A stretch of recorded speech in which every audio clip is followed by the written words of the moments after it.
c'est très raisonnable de penser que la biochimie de type terrestre, elle est répandue dans l'univers parce que les éléments qui nous composent, les briques de la vie telles que nous les connaissons, elles sont communes dans l'univers.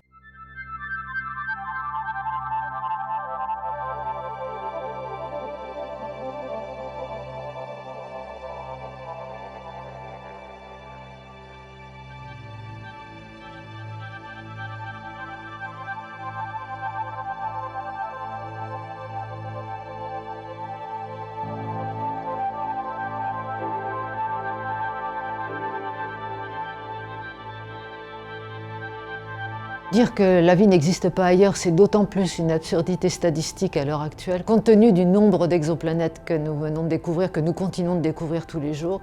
Il y en a un petit peu plus de 5400 aujourd'hui qui sont répertoriés, catalogués. Il y en a beaucoup plus qui attendent d'être confirmés. Et c'est simplement dans un tout petit endroit de notre galaxie, et il y a 125 milliards de galaxies dans l'univers, que nous connaissons.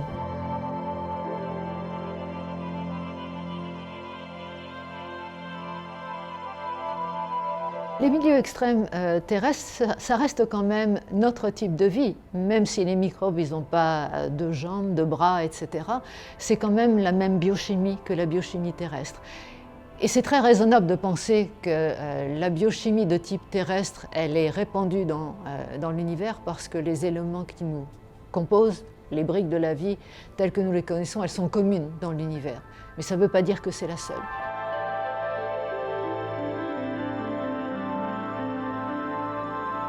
Je crois que ce que je voudrais, il n'y a aucun chèque qui peut en fait l'acheter. Ce serait un changement de perspective sur notre propre planète et de cette relation entre la coévolution de la vie et de l'environnement et un changement d'état d'esprit, de voir enfin l'humanité comprendre sa place à l'intérieur d'un système et d'un écosystème. Ça dépasse complètement la valeur de l'argent. C'est un changement de paradigme, un changement de perspective et j'espère qu'en tout cas notre génération va pouvoir apporter ça. Simplement regarder ce qui se passe dans l'univers ou même dans notre système solaire, ça nous permet de jeter un regard sur l'évolution sur notre propre planète. Ce livre que je viens d'écrire et qui est paru au Seuil s'adresse à tous les publics. Je pense que tout le monde y trouvera quelque chose. Je l'ai aussi bien écrit pour le public en général qui s'intéresse à là où nous en sommes véritablement de la recherche de la vie dans l'univers. Ça peut être aussi un livre qui peut servir de base à des étudiants intéressés à devenir peut-être astrobiologistes, même à des collègues qui veulent avoir un petit peu une connaissance plus générale sur la discipline.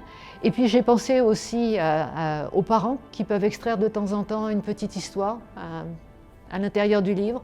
Il n'y a pas besoin de connaître toutes les grandes théories pour savoir que la recherche de la vie ailleurs dans l'univers, ça fascinerait n'importe quel enfant.